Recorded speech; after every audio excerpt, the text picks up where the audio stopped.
in a series of 5 webinar presentations in Vermont Public Utility Commission case number 21-3883-rule, which the Commission opened to develop a rule for energy storage facilities as directed by the Vermont Legislature in Act 54 of the 2021 legislative session. The Commission is hosting this 5-part webinar series in conjunction with the U.S. Department of Energy Office of Electricity Energy Storage Program and Sandia National Laboratories. Just a quick note before we get started today, our 3 Commission members are unable to attend today because of a previously scheduled matter. I do know that they really wanted to be here today. They've found these sessions to be quite useful, and they asked me to send their regrets at their unavailability today. We are conducting this webinar series remotely using the Teams platform. We ask that you please keep your cameras and microphones turned off during the presentation to help conserve bandwidth and screen real estate. We will be recording these presentations and making them available to the public as soon as we can post them. Several are already available on the web page for this case number 21-3883-rule, using the Commission's online filing system, EPUC. Links to the video and audio recordings can be found under the Commission Issued Documents tab, and the slide decks used by the presenters can be found under the All Other Documents tab on the main case page. Please keep in mind, not all of the materials have been posted yet. There's a little bit of a lag time before after the presentation before we can post them. So we thank you for your patience. A note on cybersecurity. During webinar 3, we had an account registered by an artificial intelligence bot. It was removed from that meeting. We will continue to monitor registrations and attendance for the use of bots or artificial intelligence, and we will remove them as we find them for cybersecurity purposes. My name is John Cotter. I'm a staff attorney and Deputy General Counsel at the Vermont Public Utility Commission. I am joined today by Mary Jo Kralewski, Utilities Analyst, and Dominic Gotti, Department of Energy Clean Energy Innovator Fellow. Today's session will be somewhat different from the first 4. We will start with some opening comments from Dr. Emery Juk, followed by a presentation on the state of storage in the New England region from Todd Alinsky-Paul of the Clean Energy States Alliance. We will then have brief individual state presentations from representatives from Maine, Massachusetts, and Connecticut on the activities and policies in their states related to energy storage. Lastly, we will have a roundtable discussion with our 3 state guests that will be moderated by Todd Alinsky-Paul of the Clean Energy States Alliance and Will McNamara of Sandia National Laboratories. We will not have a Vermont representative on the panel because we are in the information gathering stage of the Vermont rulemaking process. And we also want to avoid any possibility of proposed or planned Vermont projects coming up in the discussion that may end up coming before the Public Utility Commission for review. Your speakers today will be Dr. Emery Juk, Todd Alinsky-Paul, Josh Ryer, Caroline Colin, and Tom Ferguson. Dr. Juk is Chief Scientist Energy Storage at the U.S. Department of Energy Office of Electricity. He is recognized as an international leader in the energy storage field and has decades of experience leading the energy storage program for the Department of Energy. For the past 2 decades, he has directed the Electrical Energy Storage Research Program in the Office of Electricity, developing a wide portfolio of storage technologies for a broad spectrum of applications. And he has devoted over 3 decades to the innovation and advancement of energy storage technologies. Todd Alinsky-Paul directs the Energy Storage Technology Advancement Partnership, which aims to accelerate large-scale electrical energy storage deployment through collaborative efforts between state energy agencies, the U.S. Department of Energy Office of Electricity, and Sandia National Laboratories. He is also the Clean Energy States Alliance lead for state energy storage policy support, directing the Clean Energy State Alliance's Energy Storage Working Group, conducting independent research and analysis on state energy storage policymaking, and providing direct policy and program support to state energy agencies. Todd holds an MS in Environmental Policy from Bard College and a BA from Brown University.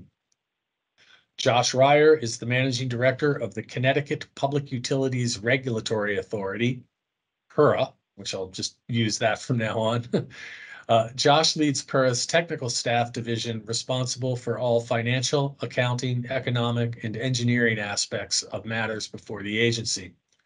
Prior to his current role, Josh led the teams responsible for implementing PERA's strategic initiatives and overseeing the utility-administered programs vital to delivering a safe, clean, reliable, and affordable grid. Before PERA, Josh spent the better part of a decade in various roles focused on sustainable energy technologies, utility regulation, public policy, energy economics, and corporate sustainability, most notably at the Connecticut Department of Energy and Environmental Protection and the World Resources Institute. Josh holds a bachelor's degree in physics and economics from the College of Holy Cross, receiving the Nugent Gold Medal as the top physics graduate, and a Master's of Science with distinction in Sustainable Energy Systems from the University of Edinburgh. Josh also holds a certificate in financing and deploying clean energy from Yale University.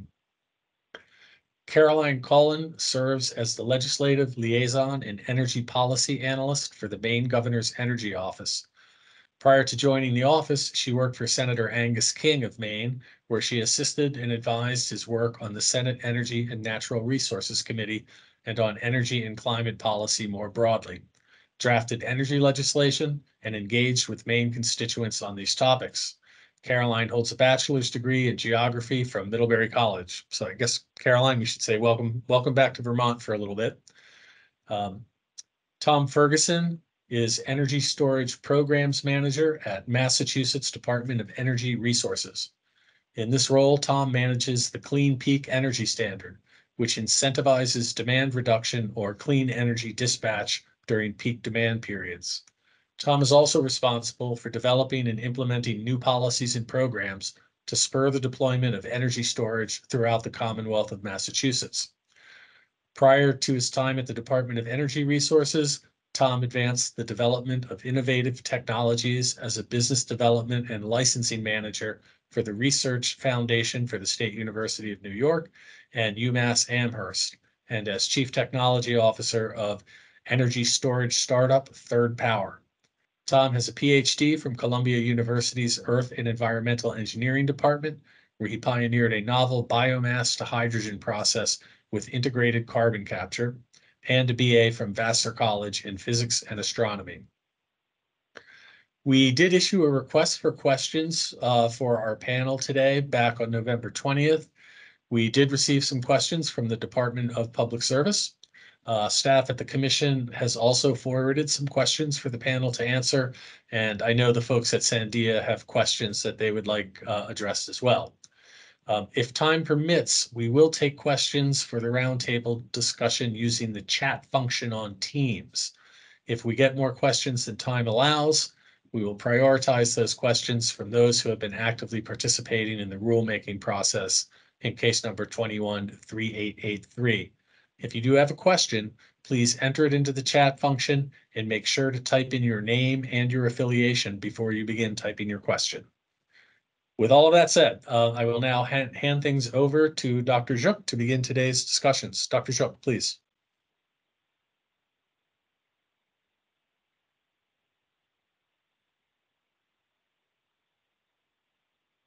You're muted, Dr. Zook.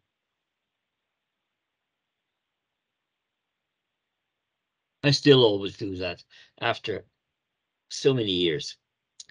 Anyway, hello everybody, and I'm Imre Juk, Chief Scientist at the Office of Electricity. And it's really nice to have an all New England meeting today because New England, particularly the states represented here, have been very active in the energy storage field.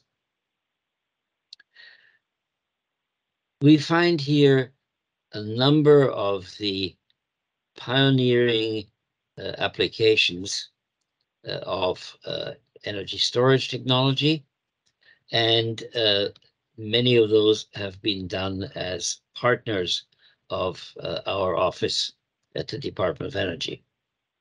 In Vermont, of course, we have worked with Green Mountain Power, to start efforts on energy storage.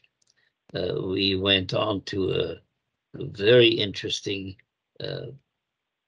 pioneering facility in Massachusetts that first demonstrated how you can put in energy storage very profitably by using all the various demand charges as well as arbitrage.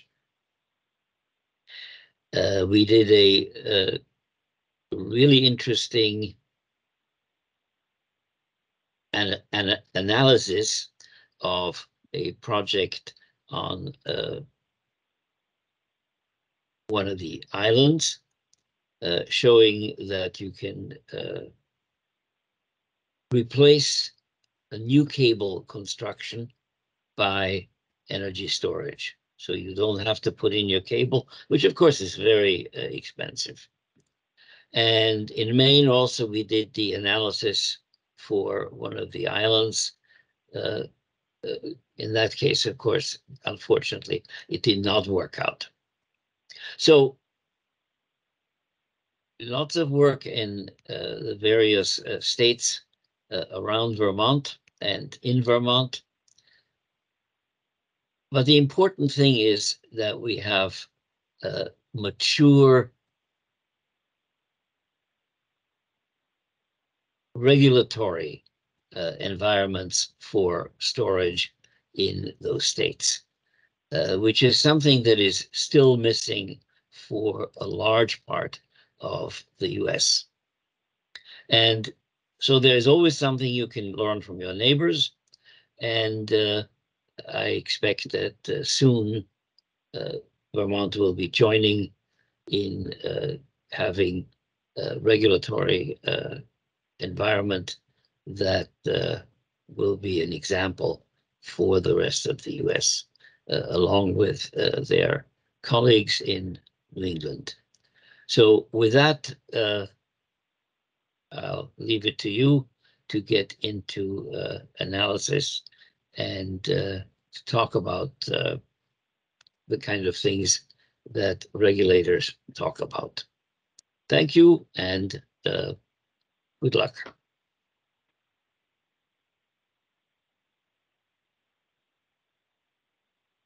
Great. Well, thank you, Emery. I think I'm up next. Dylan, are you sharing the slides for me, or am I sharing my screen? It's on. I have them if you want me to. Otherwise, you're free to drive if you prefer. Well, okay. Let's let me do that then. Let's see if I can share this. Okay. And are you able to see this? Yeah, looks good. Okay.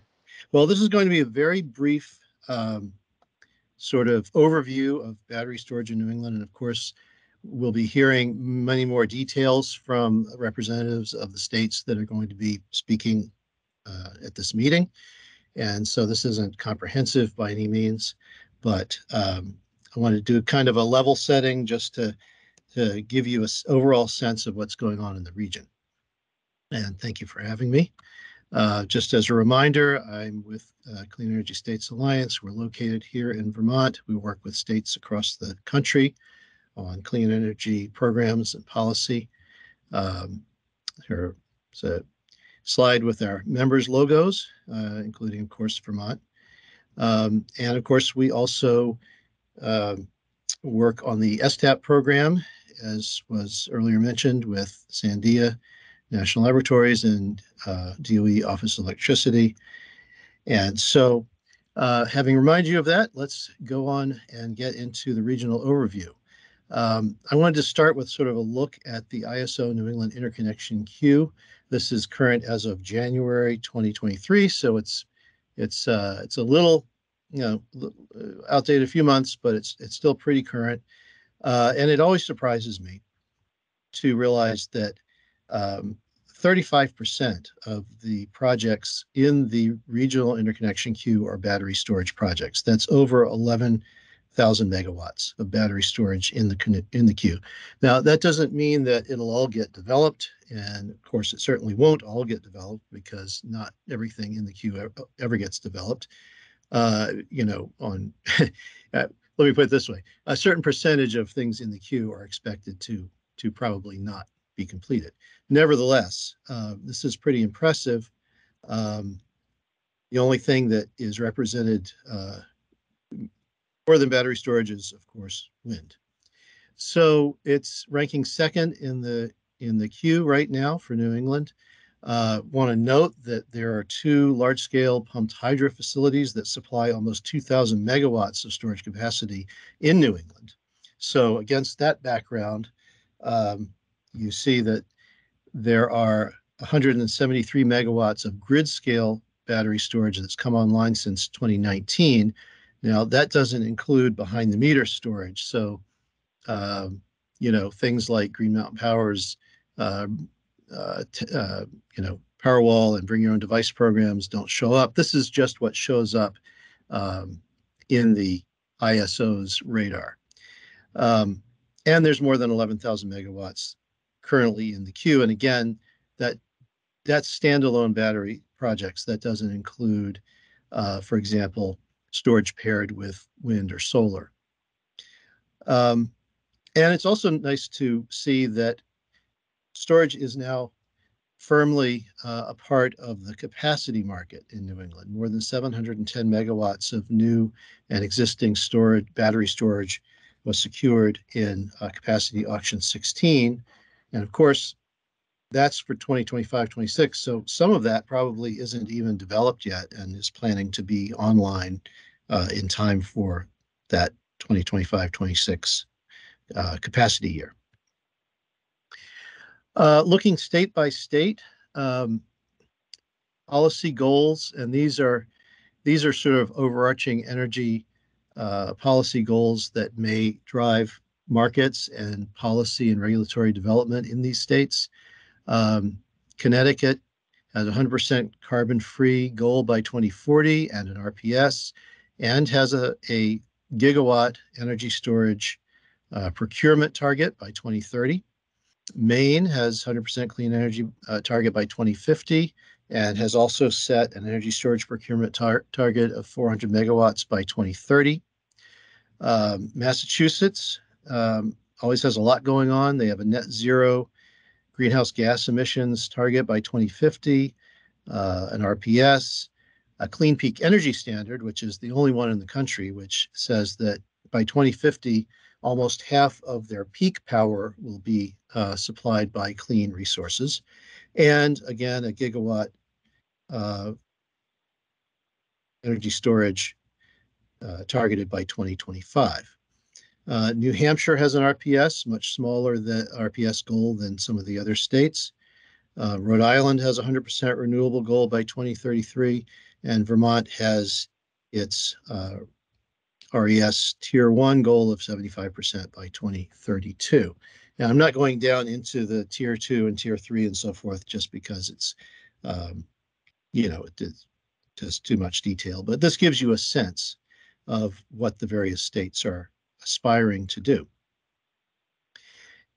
This hopefully will give you a sense of what kinds of policy and programs these states are employing to meet these goals. Now, I just want to mention that each state has 3 public utility commissioners, all are appointed.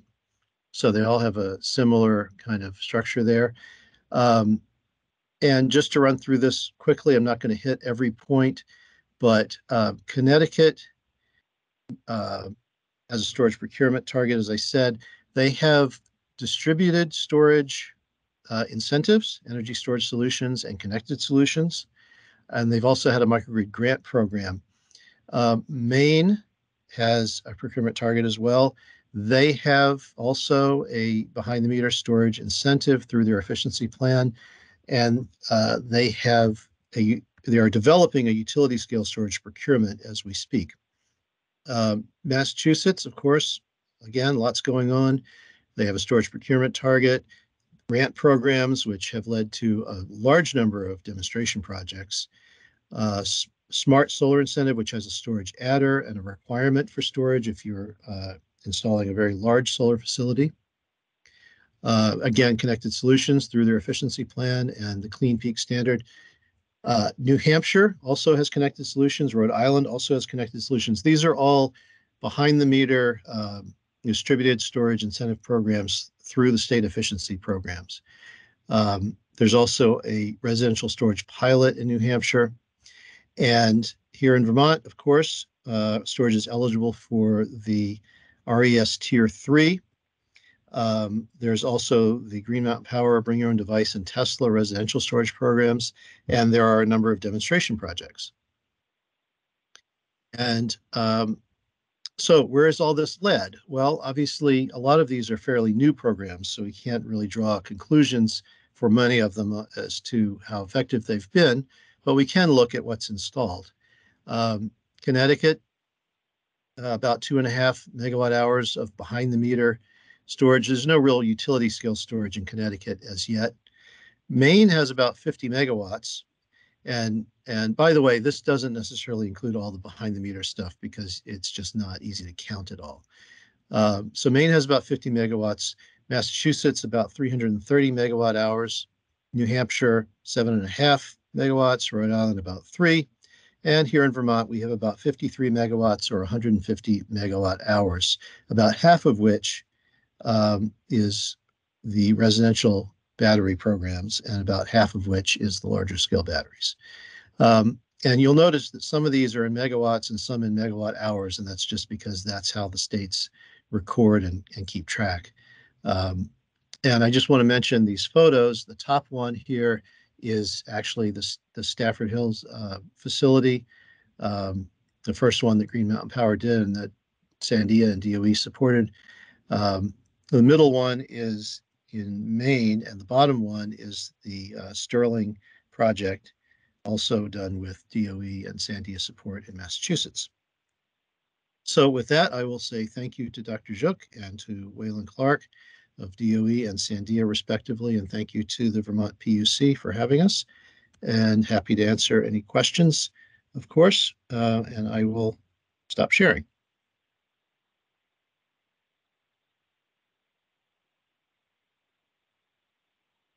Great. Thank you so much for that, Todd. I believe we're going to hold all of the questions for everybody during the roundtable, so we'll just streamline this right along. So next up is Josh Ryer from Connecticut. Josh, are you with us? I am. Can you guys hear me? I can, yes. And are you okay to drive your slides, or would you like me to? If you could, that would be great. Yeah, absolutely. Give me 1 second. Well, great. Well, thanks so much, everyone, for the invitation today. I was reflecting on my bio. I'm going to have to get a condensed version of that. That was getting a little long, but again, appreciate the time. Todd already did a nice job of giving an overview of Connecticut's policies, so I can go quickly through the high-level policies, but you can go ahead and go to the next slide.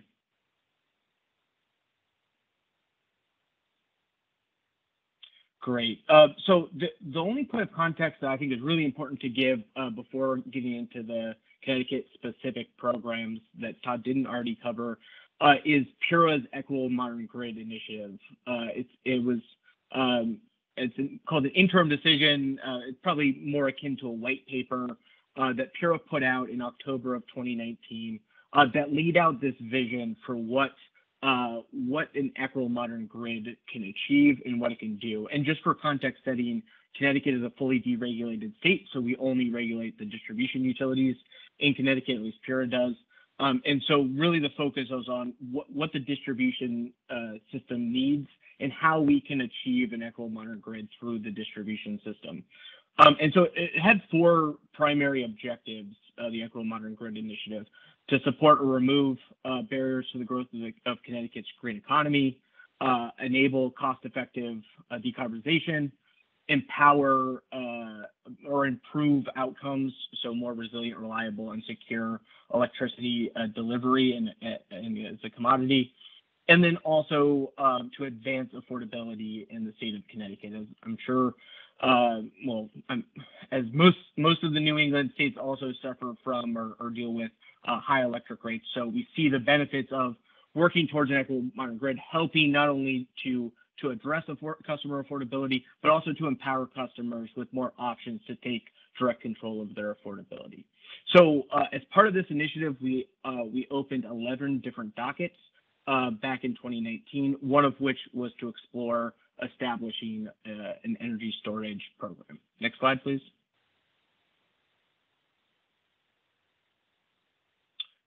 Great. So just to get a little bit more detail on the Connecticut state procurement goal. So as Todd already said, there's a goal of 1 gigawatt by the end of 2030 or by 2031 to be deployed in Connecticut. For folks that want to go see the legislation, it's Public Act 2153. And then section 2 of that, so there's 3 sections in that Public Act, the second of which specifically directed PURA to develop a storage program, which we are already investigating as part of our Equitable Modern Grid initiative. So nice synergies there between the regulatory efforts and the legislative efforts. And then there's also a third part rather of that Public Act that gave procurement authority to our counterparts at the Department of Energy and Environmental Protection here in Connecticut that I'll talk about later. So coming out of section 2 of Public Act 2153, like I said, that act told us to create a program. We are already investigating under the Equitable Modern Grid framework, and then we ended up authorizing a program in 2021 that has a 9-year incentive life, essentially. So it's for and behind the meter, for the most part, storage devices that are deployed over the next 9 years, consistent with our deployment targets through the end of 2030. And of that 1,000 megawatts goal, we're hoping that the PURA develops program will deploy 580 megawatts of that goal. And you can see in the table below there, this program, a little bit unique for some storage incentive programs throughout the country, is that it has both residential and commercial and industrial targets, and that's broken down in kind of 3, for folks that are familiar with kind of review cycles in the energy efficiency world. We've broken it down into 3-year review cycles where you can see the targets for each of those sectors ramps up over time to finally, to eventually meet the goal of 580 megawatts. Next slide. Great, so just a little bit on the process of how we got there, because I do think it's informative for regulatory bodies across the country. We find often in Connecticut that it's us and the utilities and the consumer advocate just in our either in person or virtual hearing room. So we wanted to have a slightly different process in developing the Energy Storage Solutions Program to ensure that all stakeholders not only had a voice, but that we were getting the best ideas. So we had very early on what we called solutions days, which was for any stakeholder to come bring us their ideas, whether it's a specific storage program idea or just talking about the benefits that storage can provide. So we started there. We then released a request for program design proposals from stakeholders, and we received 9 proposals in response to that. PURA staff then issued a straw proposal, which is a little bit different for a regulatory agency, and it's kind of akin to a draft or a proposed final decision, except for it's not quite as detailed, and it really is used to focus some of the ideas you would imagine in the 9 proposals that we received. The ideas were kind of all over the place. And so we use that, our straw proposal, the staff straw proposal, as a way to really focus the proceedings moving forward and to get more specific in the design principles. Subsequently, we issued a draft decision and a final decision. And like I said earlier, we authorized the Energy Storage Solutions Program in 2021 with a start date of January 1, 2020. Next slide. Great. So within the program, So as I already mentioned, it started on January 1st of 2022. It's administered jointly between the Connecticut Green Bank and our two electric distribution companies in Connecticut, Eversource and United Illuminating. As I already said, it's open to both residential and commercial customers. And then there's two components to the program. There's an upfront incentive that is paid out for participating in the passive dispatch portion of the program, which I'll get into a little bit more in a second. And then there's performance incentives that are paid to the systems to actively dispatch in response to utility signals that are sent. Next slide. Great. So you can see at the top of this slide, we have the upfront incentive numbers. And those are, so it's dollar per kilowatt hour installed. There's also, is really important to us that we make sure that we're incentivizing the right deployment in the right areas where storage is going to have the most value to customers and to the grid. So you'll see there's different customer classes that we list out here in terms of small and large customers, but more to the point that I was just making, you see with residential, we have different incentive levels for deploying behind the meter storage in underserved communities versus low income communities. And then we have this 50% grid edge adder. And what we mean by grid edge and how that's calculated is it's actually, we have the utilities every year identify the worst performing circuits when it comes to major outages. And then we give a 50% adder incentive adder for the passive or the upfront incentive for systems that are deployed in that area to help customers that are historically not being served as well by the grid during major outages. Really importantly, you might ask, and I know it's a little bit small at the bottom of the slide here, but you'll see that there are still requirements of the passive dispatch program. We weren't going to just give out an incentive money for storage to be deployed without ensuring that it's providing at least some benefits to the grid and ratepayers as a whole. And so the passive dispatch requirements in order to receive an upfront incentive is that a battery be deployed evenly between the hours of 3 p.m. and 4 p.m. daily on non-holiday weekdays in June, July, and August. And of course, that's a similar thinking to an active dispatch where you send the signal and try and hit that peak hour that reduces our bulk power system costs and the capacity needed on the grid, except for it's even across those key hours, just to make sure that some part of the storage dispatch is likely to hit that key peak hour in the summer. Next slide. Great. And then, so in terms of, so just went over the upfront incentive portion of the program. This is the active dispatch incentive, and it's two different. We have both summer and winter. And just to be clear on the amount that you can get per year, it's $225 annually for the first 5 years of the program, and then $130 for the second 5 years of the program. And it's based on your average performance when you're called upon. So you can see at the bottom that during the summer months, there's anywhere between 30 and 60. I mean, in the first 2 years of the program, we actually had not seen anywhere close to 30 calls, or sorry, 60 calls. But that was at least the initial estimate. And then in the winter, there's a handful of times the battery will be called upon to dispatch. Next slide. Great. So what's our deployment and allocation look like so far?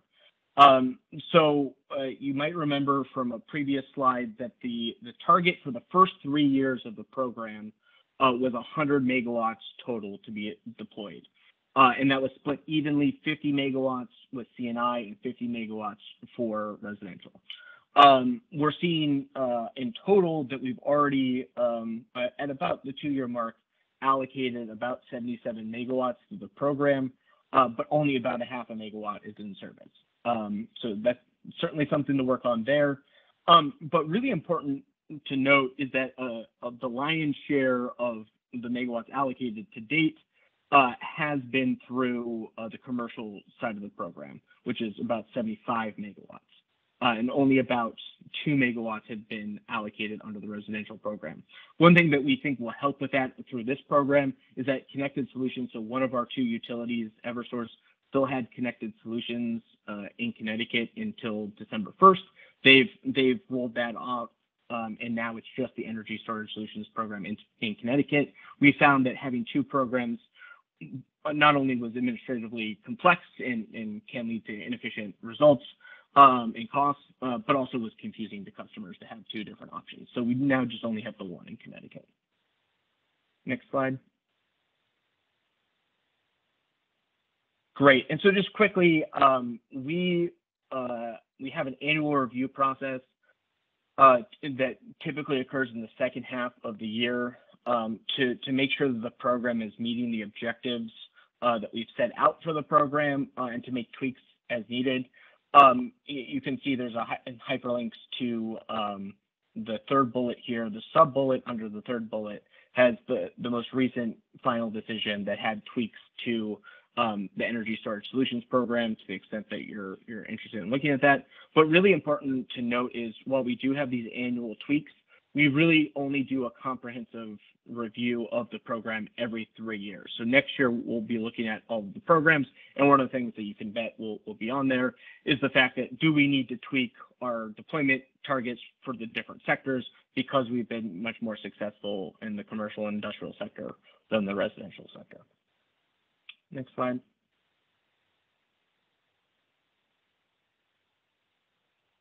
Great. So one other thing that's interesting, that's also been worked on through the Energy Storage Solutions program, because of the Enabling Public Act 2153 that set the storage target that I talked about earlier, and directed PURA to establish the Energy Storage Solutions program, also included references to front of the meter for the PURA program. So in the second annual review, which was last year, PURA looked at barriers currently to front of the meter storage in Connecticut. And then we established a working group to develop and establish these 3 things here, which was the front of the meter tariff and incentive designs, estimates of the tariff costs, and then implementation timelines from the EDCs, or the utilities. I think the most important, or maybe potentially the most complex part of that whole process, has been this what's called a wholesale distribution rate. I'm happy to answer questions on it later, but at a very high level, what it is it's a tariff that still charges for access and connection to the distribution grid, and charges the standalone storage device some amount for that access and its share of distribution costs. But the energy component is left up to the wholesale market. So that tariff actually requires for approval. So going through 2 regulatory processes has come with some complexities, but is something that we've heard from the industry that is really needed in order for front of the meter to take off in Connecticut, because the current distribution rates currently present a barrier, a cost barrier. We're going to see these final proposals given to PURA by the end of the year, and hopefully we'll have a final ruling that we can share with everyone sometime early next year. Next slide, please. I also wanted to mention, so I said earlier, Public Act 2153 had 3 parts: the storage target, the part that authorized us to create the Energy Storage Solutions program, and then the part that authorized to-do procurements. So really, in Connecticut, the way we see the divided line, there we go, between our jurisdiction, PURA's jurisdiction, and DEEP's jurisdiction when it comes to program design and procurements, is really that 5 megawatt distribution size versus utility scale size. And so really, DEEP is focused on issuing an RFP, hopefully here shortly, to procure storage devices that are in kind of that utility scale category, with the 3 policy objectives that you see here: displacing fossil fuel generation, interconnecting where there's new loads such as fleet electrification, in integrating and better integrating with the grid intermittent renewable energy. So that's all the slides I had prepared. Before I turn it back over to the next presenter, I did want to mention two things that, like I said, are not in the slides. The first is we currently have, it's docket 220605 at PIRA, where the utilities have come to us with 3 storage pilot designs. That docket is still pending review. That we actually issued recently a proposed final decision, so I can't comment on that, but at least wanted to flag for everyone that there are a couple of, or specifically 6 pilots that have been proposed by the utilities, 3 by each, that we're currently looking at. UI's pilot projects mostly focused on community resilience, whereas Eversource's projects looked at kind of avoided distribution upgrades and then as an ancillary benefit, providing resilience to the local community.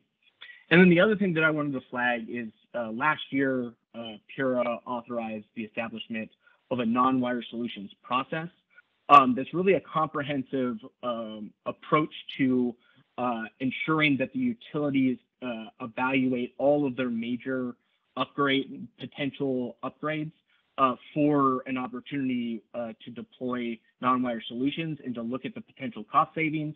And we actually, part of that process would be to vet those opportunities that are publicly vet those opportunities that are identified by the utilities.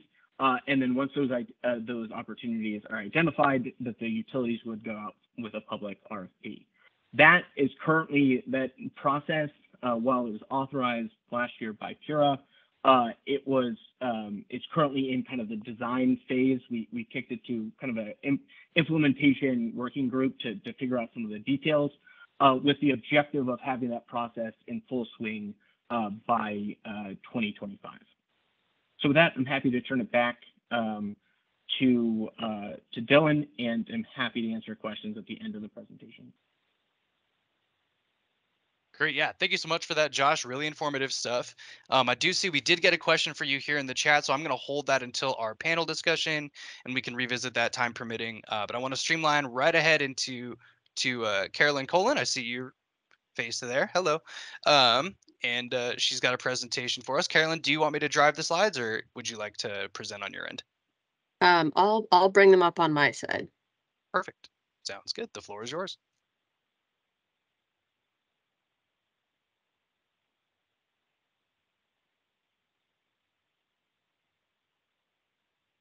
All right, that look good on your side?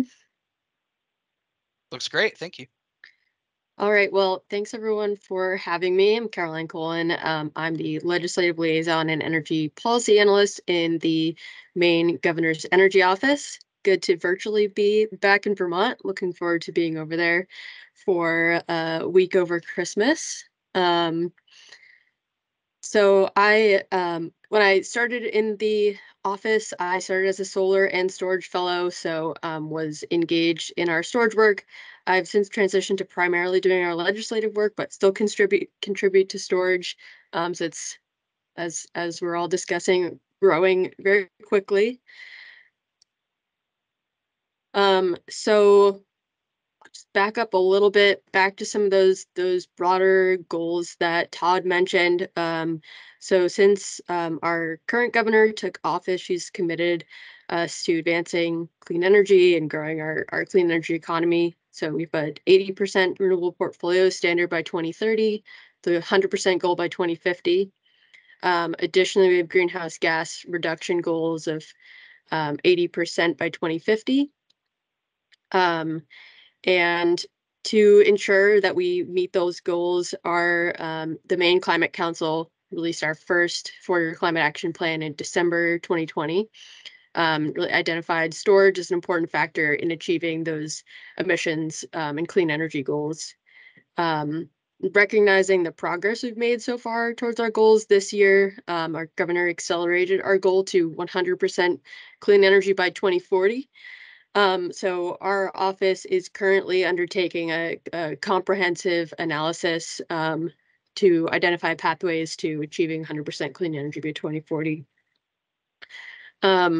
But in terms of storage policy, in 2021, right after the climate plan, initial climate plan came out, legislation passed in a bipartisan manner and established our storage goals. So we became the ninth state with codified energy storage targets. So 300 megawatts of operational energy storage by the end of 2025 and 400 megawatts by the end of 2030. So that 400 megawatt target is about 20% of our electric demand, I think, as of 2021. So pretty significant relative to the size of our power sector. So that legislation, which established our state goals, also directed the Energy Office to undertake an energy storage market assessment. So we worked with E3 on that, and also had involvement from about 100 stakeholders, representing utilities, industry, customers, legislators, regulators, and others, and did several public webinars to inform that study. So it was really meant to help inform policymakers as we continue to support a landscape prepared to deploy storage and deploy storage in a manner to meet our goals and do so cost effectively. So I won't get into too much detail about this, but this is just sort of an overview of the structure of the cost benefit analysis model that we use to support that assessment. There's a spreadsheet model tool. So data inputs related to potential benefit streams and storage costs, performed two types of dispatch, so grid connected front of the meter storage and a behind the meter customer sited storage.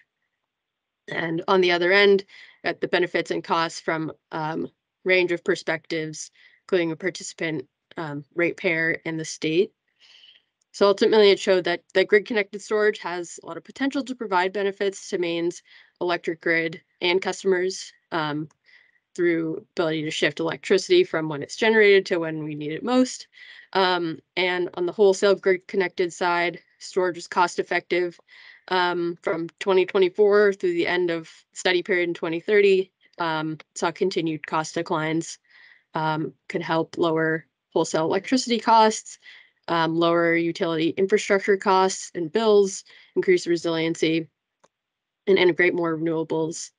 It made several key findings and provided a set of near-term and long-term policy considerations for the state, and some future analyses that it recommended we do to inform additional policy. I think it's important to note we did this analysis and completed it prior to the passage of the Inflation Reduction Act. So now, as we're thinking of, as we continue to develop storage policy, we're doing it in a way that, designing it in a way that takes advantage of those new incentives for storage. This analysis also recognized several barriers to our existing storage deployment, including supply chain constraints and material price increases, a lot of uncertainty in the state over interconnection timelines and costs and specific rules for storage, challenges in identifying the best sites for locating storage to maximize those system benefits, and a few other barriers. So today we're doing a little better than Todd's number. We have 63 megawatts of operational grid connected energy storage in the state today. And as mentioned, hundreds of megawatts in the interconnection queue. 235 megawatts of Maine-based projects qualified for the 17th forward capacity auction. And we have limited visibility into what has been deployed on the customer side behind the meter. So that's something that we want to work towards increasing our visibility, understanding how that fits into meeting our goal. But 63 megawatts of the grid scale at this point. And I'll mention that we're expecting a 175 megawatt battery project to break ground around the end of this year, early next year. So obviously the biggest project in Maine, and I think maybe the second biggest in New England.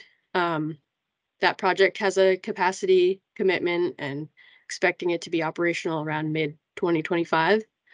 And for a PUC audience, that project, the main PUC recently found that their 440-ish foot electric lead line and poles interconnecting the standalone battery to the utility's existing substation was exempt from PUC CPCN.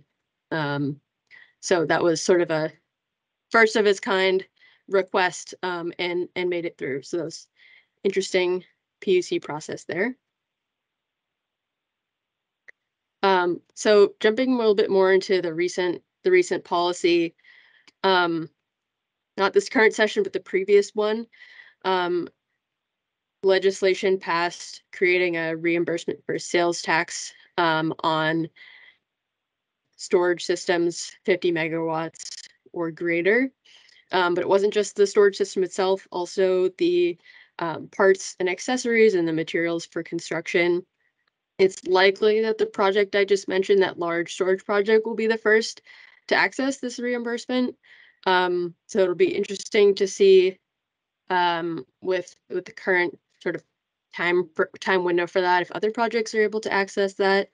And I think it will be quite helpful for projects that have been in development for several years and saw their costs rise during the COVID years, faced supply chain issues and inflation since they initially scoped their project financing. So continuing to watch that. So probably the most exciting thing happening currently in Maine's storage space is this recent legislation that passed or was signed into law in July of this year. Does several things. It modified our state storage goal a little bit and allows our office to periodically evaluate and increase that goal. But also directs us to develop Maine energy storage programs, procuring up to 200 megawatts of utility scale front of the meter energy storage. Directs us to do a long duration energy storage study, sort of evaluating technology options, potential costs, different types of use cases that would be helpful for the state in achieving its decarbonization goals. And finally, it directs our PUC to determine potential circumstances for utility ownership of energy storage, which has been a perennial question in the state, and I know of other states in the region as well. And that inquiry has just been noticed, I believe, last week by the Maine PUC. No filing yet, but we'll be watching that closely. So getting into a bit more detail, Section 2 of 1850, again, directs our office to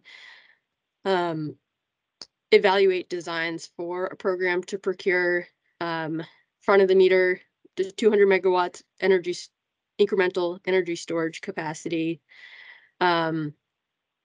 It directs us to consider at a minimum an index storage credit mechanism to do that, or look at several different options. And ultimately, we will then, by the end of March this coming year, propose our recommended program design to the Maine PUC. And if they determine that it will likely meet the objectives laid out in the legislation, which are here on the slide, then they will make that program happen. So this is sort of a new process for our office. Often policy directs the PUC to ultimately design a program and implement it. So new for the GEO to design and then propose to the PUC.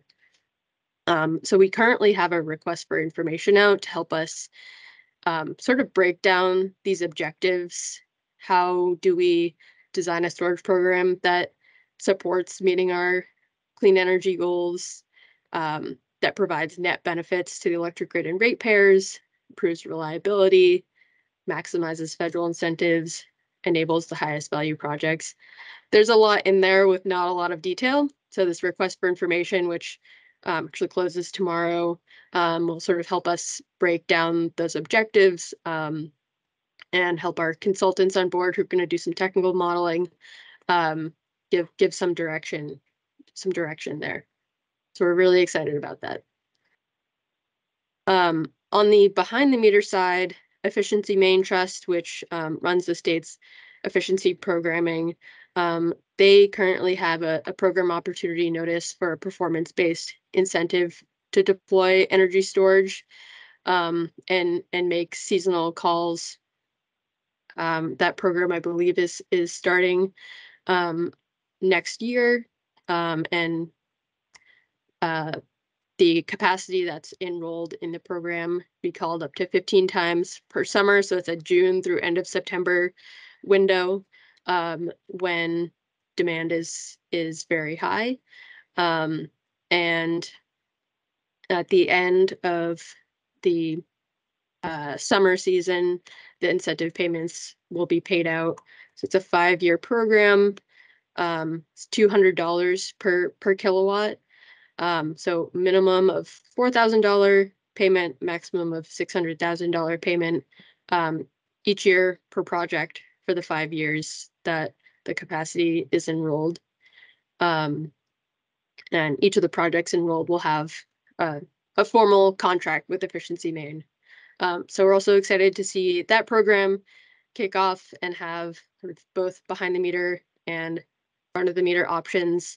And Todd from CISA provided some comments to Efficiency Main on their program design and helped host a webinar for the public a couple months ago. Yeah, so exciting news there.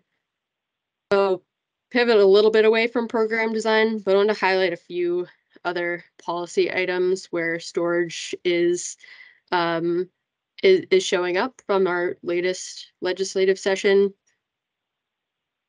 So in our net energy billing, distributed solar programs, there's legislation this past session that reformed that program, but also directed our office to establish a new distributed energy program that would this time include energy storage and utilize federal funds, specifically directed our office to apply for the US EPA's Solar for All program to do that.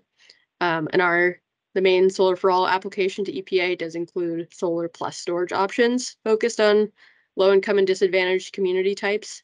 So we're very excited about that opportunity and hoping to receive funding to do that. And LD 1591, this is would establish a procurement of energy storage or solar, and energy storage is also an allowable use for economic reuse of contaminated lands. This is primarily focused on PFAS contaminated agricultural lands, which is an unfortunate area that Maine is leading on. But this sort of provides an additional opportunity to the sort of the suite of state programs and support for farmers who have been notified that their land has been contaminated by PFAS and may not be usable for agricultural production anymore.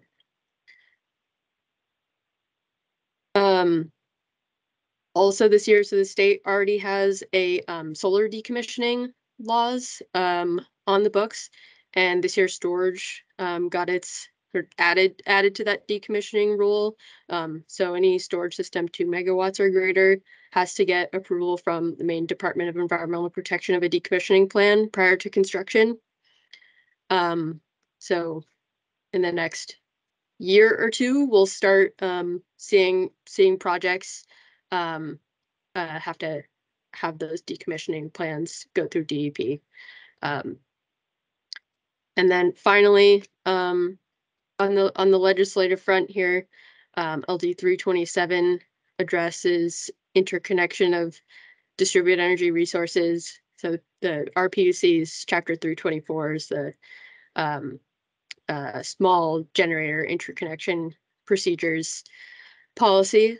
And so it has it's been over a year-long process to evaluate those interconnection procedures. And our office has been particularly engaged in that process, encouraging specific rules and definitions around energy storage. And that order just came out in November. So it was a long process, but I think we're relatively happy with the result. Our PUC engaged the Interstate Renewable Energy Council, IREC, over a year plus to sort of evaluate the state's small generator interconnection rules and help determine or help create best practice interconnection rules. So the newly adopted order follows those national best practice from the batteries and IREX model interconnection procedures. And on storage specifically, it didn't, so prior to the adoption of the new rules, it didn't differentiate between energy storage or other types of interconnecting generating facilities. Now it adds a definition of energy storage system that aligns with state law, directs the development of a energy storage specific form, the standard form, and amends a few other rules. Didn't add any new requirements regarding assumptions, charging assumptions. And from that last piece of legislation, the PUC is hiring an ombudsperson to settle disputes and to track additional metrics related to interconnection. As I'm sure is true in other states, interconnection has been a huge challenge for solar and storage in the state. Really slowed down the process of getting projects online, really at all scales. So overall, excited about these changes. And upcoming, as I mentioned earlier, a piece of legislation directed the PUC to start an inquiry regarding utility control and ownership of storage. So that docket number is here, and they've put the inquiry out. No filing or details yet, but something that our office will be following and likely engage in as well. Last thing I'll just mention for awareness is it mentioned our analysis of meeting our 100% clean energy goal. So that pathways analysis is in process now. We're working with the Brattle Group and Evolved Energy Research and a professional facilitator from the Consensus Building Institute. Storage will play a part there. Still seeing how big a part their model will show for storage going forward as we get to our decarbonization goals, but expecting new policy to come out of that in the next several months. So those are all my slides, and happy to answer questions in the discussion. All right, thank you so much, Carolyn. Appreciate that. Moving right along, for the sake of time, we've got Tom Ferguson, last but not least. Tom, feel free to share your slides, or I have them up on my end if you'd want me to drive. Totally up to you. No, I'm good. Yeah, thanks so much for having me. Get this going first. Wait, I'm assuming y'all can see. Yeah, looks great. Again, thanks for having me. I'm Tom Ferguson, Energy Storage Programs Manager at the Massachusetts Department of Energy Resources, or DOER for short. Yeah, and you're going to be hearing a lot of very similar themes, similar kinds of programs that you just heard from Connecticut and Maine. So let me just get right into it. So I would like to back up to 2016. This is kind of where energy storage in the Commonwealth kind of really got started, and this is kind of through the energy storage initiative, and there were several parts to this. Um, First one in 2016 was the publishing of the State of Charge report. For those of you on the call who haven't heard of this report or haven't read it, highly recommend it. It's great holiday reading. But it really does an amazing job of laying out comprehensively the value propositions, many use cases there of storage, and basically answering that question of like, why should we care about this? Foundational state policy report on storage. um, Having established the many value propositions of storage, the next year, the Advancing Commonwealth Energy Storage, or ACES program, which was administered by Massachusetts Clean Energy Center, our sister agency, MassCEC for short. And Todd was just mentioning this in his remarks. It created a $20 million program to fund pilot projects, demonstration projects, to look at those different use cases that the State of Charge report modeled out and said, like, here, for most, if not all, like, the benefits outweigh the costs. Let's actually go put this out in the field and see what happens. So that's what the ACES program was meant to do.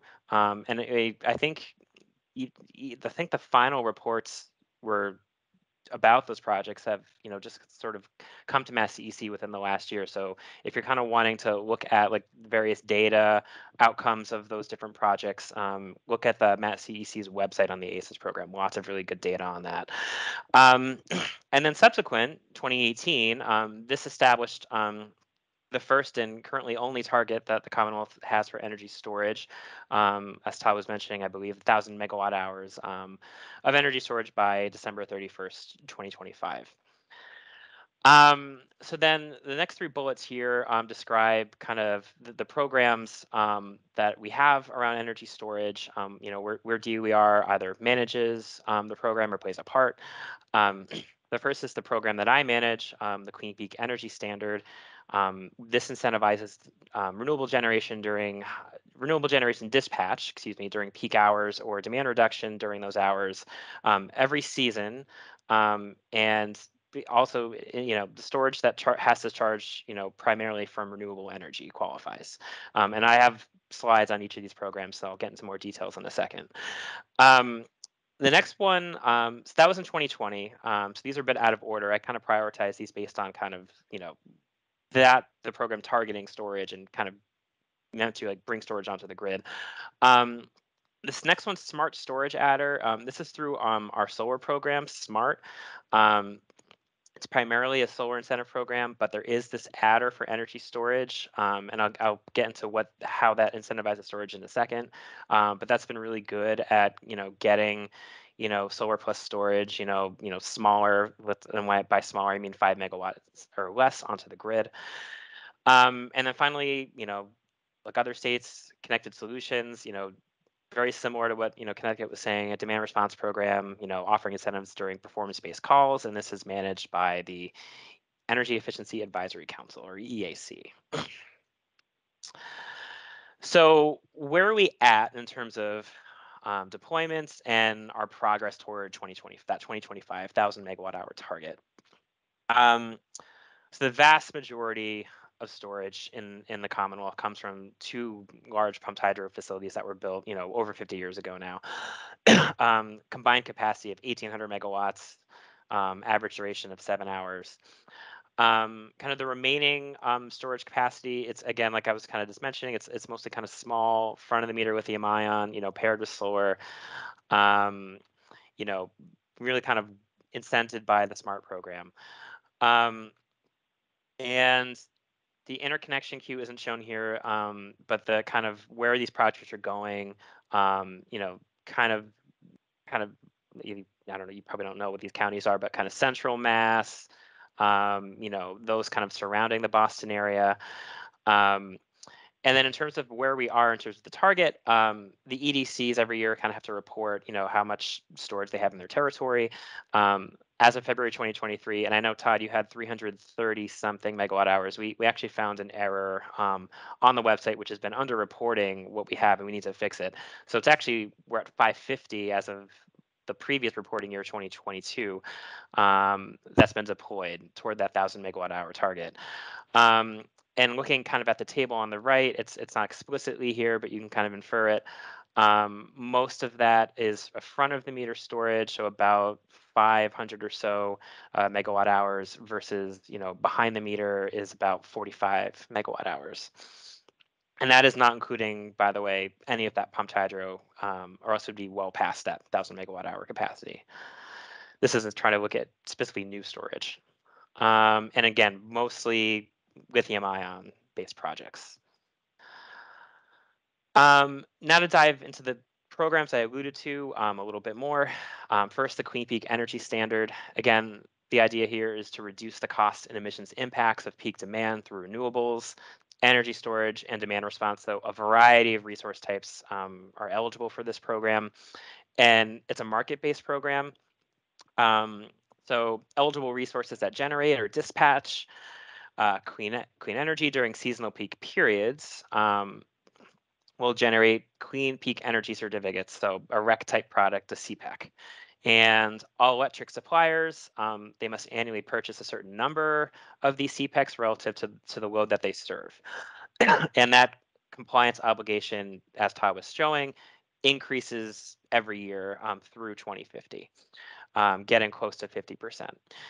The seasonal peak periods, winter, spring, summer, fall, there are 4-hour windows that are all kind of around late afternoon to early evening. And this, little graphic on the right, this is from State of Charge.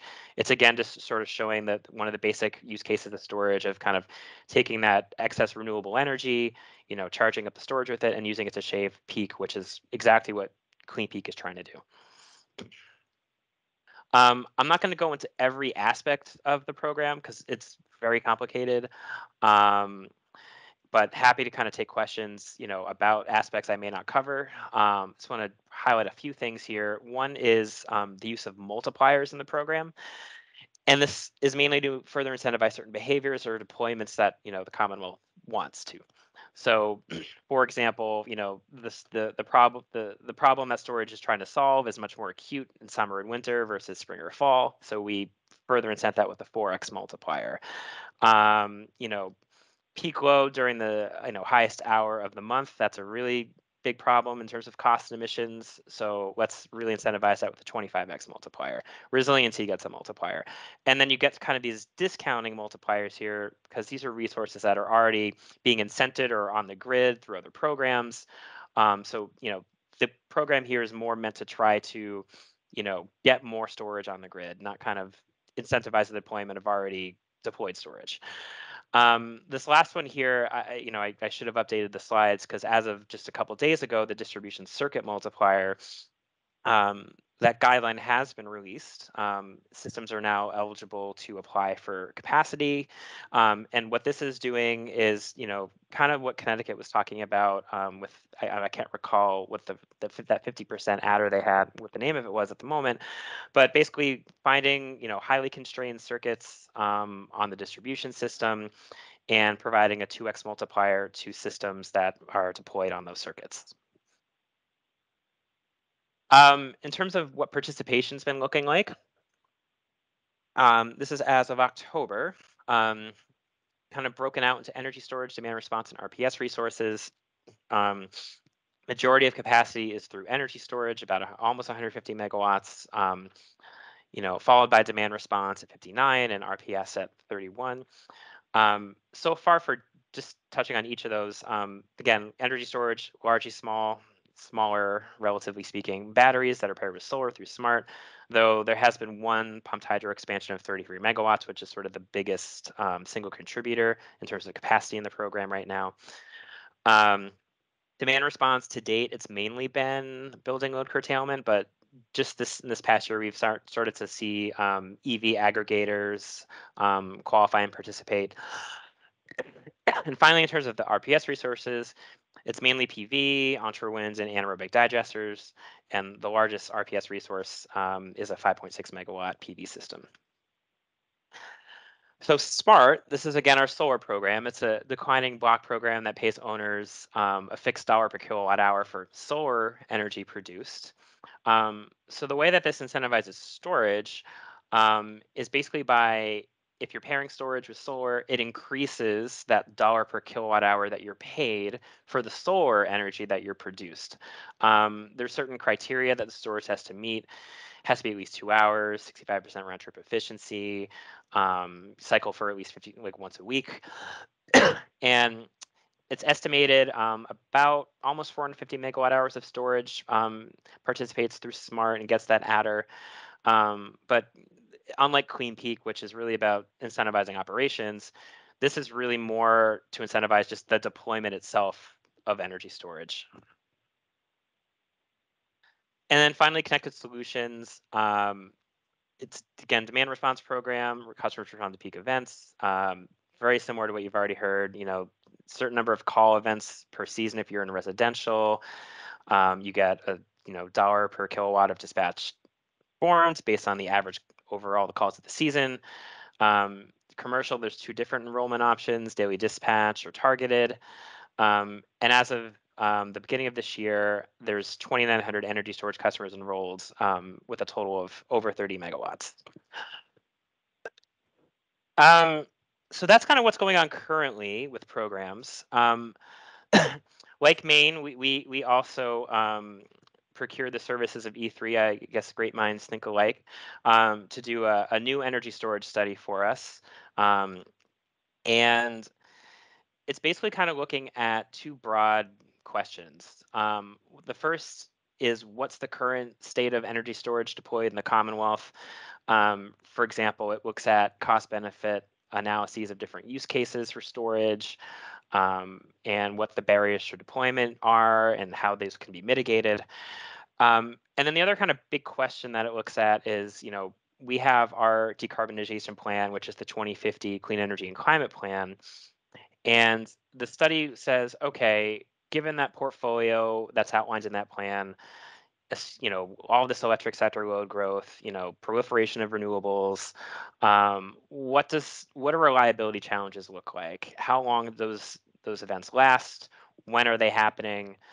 And then what role could mid or long duration storage play in solving some of those gaps?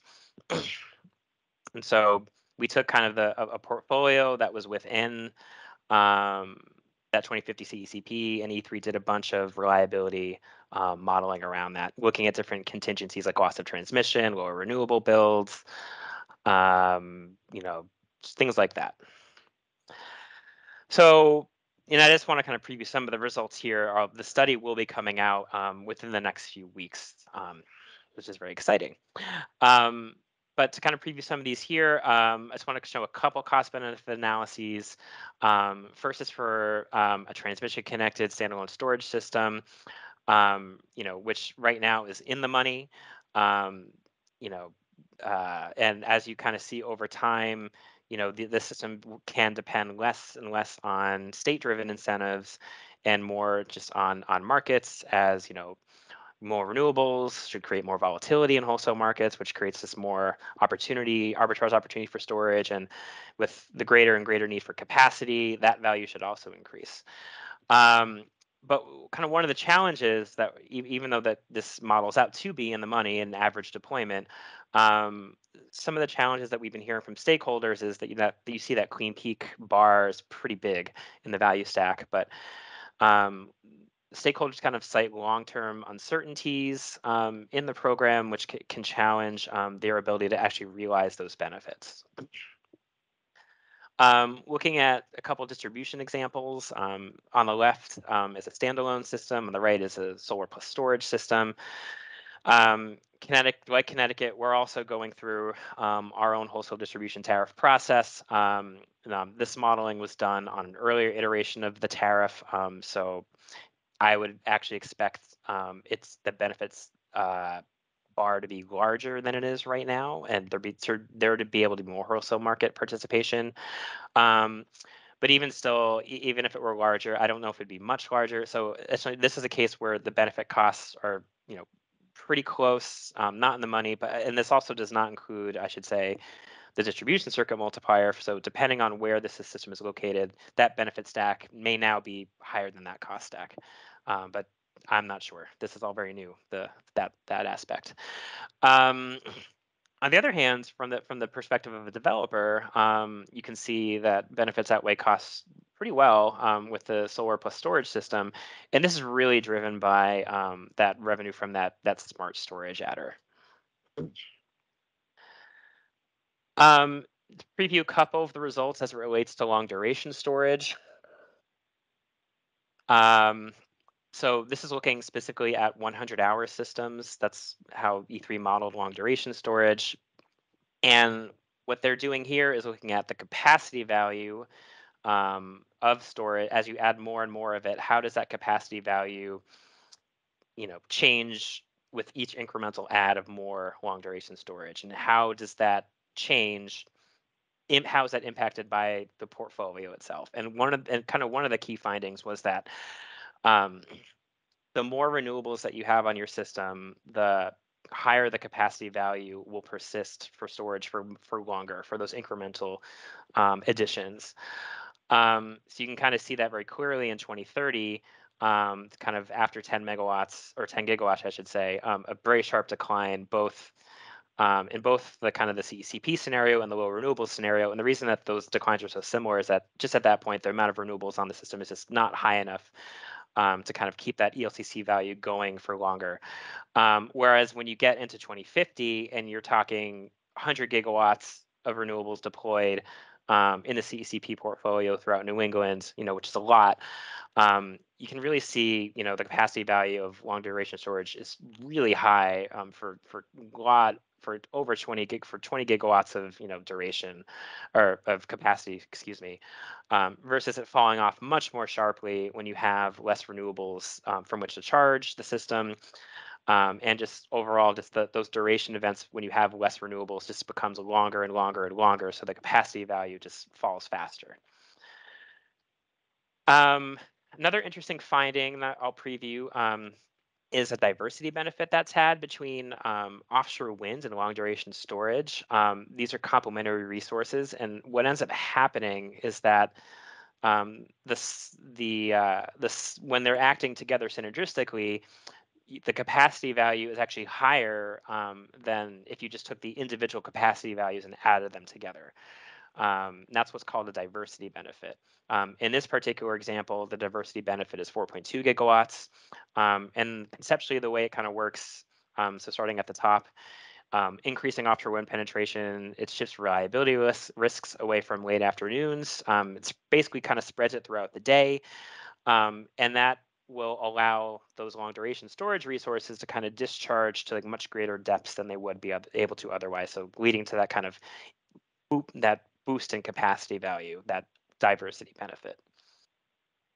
And then kind of the last result I kind of wanted to show is a sort of, again, in this very high renewable future, that the CCP is outlining, long duration storage can substitute for 10 to 20 gigawatts of, firm, thermal capacity on nearly a one-to-one basis, which, was really shocking about how high that replacement value can go on a one-to-one basis.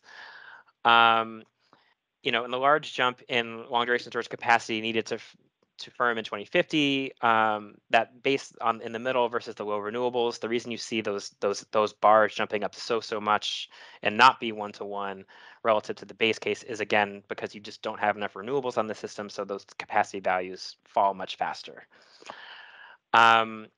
So again, this study and recommendations from it are going to be delivered to the legislature in Massachusetts by December 31st. So stay tuned for the full results from this and policy implementations resulting from that study with continued stakeholder process will begin in earnest in 2024. And that is all I've got. All right, thank you so much for that, Tom. Great stuff, great stuff. Looks like we're going to transition into the roundtable, but before we do that, I do see that we've been getting a lot of questions here in the chat. So, John, if you want to say something about that real quick, just so people don't feel like they're left unread. Yeah, we need, it looks like we're not going to have enough time to get to everybody's questions, unfortunately. So what we're going to do is we're going to start with the questions that were submitted in advance. And to the extent that we have time left over after that, we'll start moving into the questions from the chat. But hopefully, Todd, Caroline, and Josh, even if we run out of time today, it's our hope that they'll be able to answer those questions for you offline outside of this context. We do have everybody's email address from the registration process, so I think we'll be able to put everybody into contact with each other because we do want to get people's questions answered if possible. So I want to thank the three of you for your presentations. It was really helpful to learn more about what's going on in New England as we try to forge ahead here in Vermont with our rulemaking. So I'm going to turn this over to Will McNamara and Todd Alinsky-Paul, and they'll be spearheading the roundtable discussion. Will? Thank you so much, John. And in the interest of time, we'll just plunge right into the questions. And as John said, we're going to go first with the questions that we received from the public docket.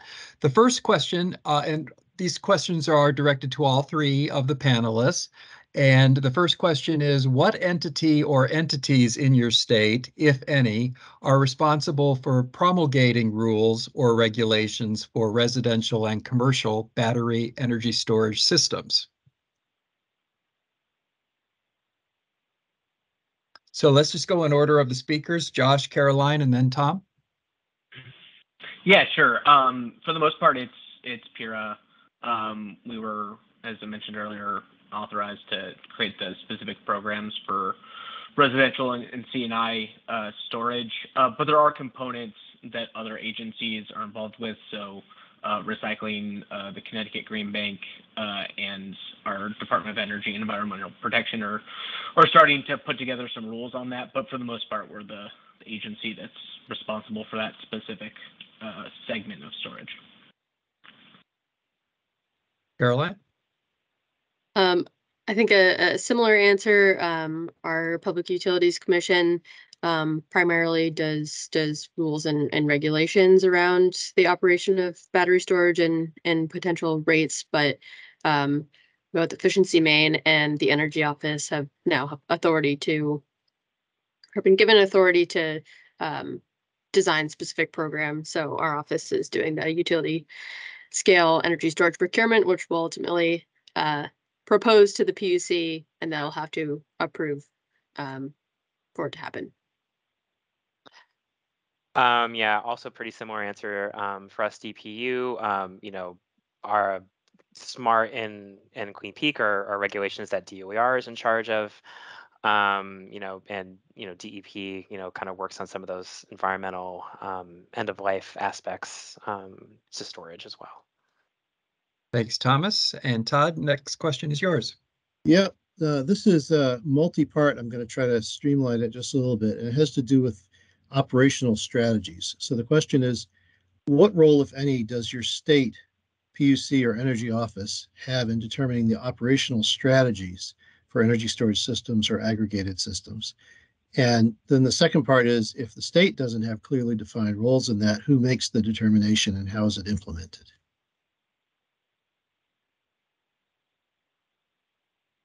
Same order? Yes. Yeah. So yeah, for the most part, again, it's PURA with, so the way, I mean, there's nothing specific. Yeah, for the most part, it's PURA. So and we do that through the programs that we've authorized or have been able to authorize. Right, as I alluded to earlier, we're not, as a utility commission, we're not interested in giving out money without making sure what we're paying for is giving benefits to the grid and ratepayers. So we put strings, we attach strings on the operational parameters for us giving out the money. So for the most part, it's us, and I would say, it's not only just through the energy storage solutions programs for those behind the meter systems, but also through the rate design for the wholesale distribution tariff that I mentioned earlier, making sure that there's, we're aligning the peak periods to encourage deployment at the right time. I would also say, in terms of operating parameters, when we think about, for the most part, our programs are designed around wholesale market benefits and bulk power system benefits, but really we're going to start to see the bigger value, at least from my perspective, is going to be avoided or deferred distribution system upgrades, particularly with beneficial electrification. And so the utilities will have a really crucial role in defining the operating parameters around NWSs to make sure that they're actually avoiding and deferring those upgrades. So yeah, so for the most part, I think the answer is us, but certainly it's the Department of Energy Environmental Protection could have a broader role in outlining or implementing high-level policies that directed us to look at putting more parameters or implementing more programs. In Maine, so I didn't mention it earlier, but we also was a recent PUC docket that concluded that the charging of energy storage leases through the local distribution networks is subject to FERC jurisdiction. So similar answer to Josh there. But in terms of our program design, legislation really laid out what objectives our storage procurement ultimately is seeking to achieve. And so our office in developing and evaluating program designs will have to make a good case that whatever we propose is meeting those objectives, which includes being cost effective for ratepayers, advancing our clean energy goals, and providing net benefits to the grid. So we'll have a role in making sure we can justify that a program design will achieve those objectives, and the PUC will to review it and say, yes, we agree that it's reasonably likely that it will in fact meet those objectives. Yeah, so Massachusetts, storage operations, just at the end of October, each EDC, electric distribution company in the Commonwealth, submitted an operational tariff to the DPU. And I haven't read them in depth yet. Been very focused on this storage report. There's sort of three elements to it, some of which is codifying existing practices. Others were new, or at least new to me. One is EDC operational schedules. Again, storage connected to their systems. And so right now, storage is trying to interconnect to the distribution system. They have kind of two options.